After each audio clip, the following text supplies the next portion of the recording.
Dahan-dahan lang sa pagkuha ng tanglad kasi matalas yung dahon. Baka masugatan. Dahil nadagdagan na may mga manok ko na nangingitlog. So ngayon ay kukuha ko ulit ng mga tanglad. Kasi dagdagan ko din yung mga paitlogan, lagyan ko din ng sapin. Kasi nag-aagawan na yung mga ibang manok. Minsan sa isang paitlogan, dalawa sila. So nag-away-away na. So ngayon, kapalan ko din yung paglagay ng sapin kasi nga, ang dali lang umimpis ng tanglad. Isang itlog o pangalawang itlog manipis na. So ngayon kapalan ko paglagay. Kasi pag natuyo na siya, panipis na siya pag matuyo. Para naman hindi ako kuha ng tanglad.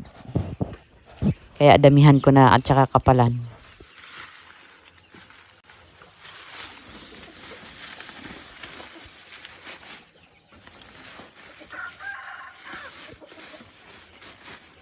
Ganyan lang yung paglagay. Yan lang matuyo. Pwede ding tuyo na ilagay. O pwede ding ganito.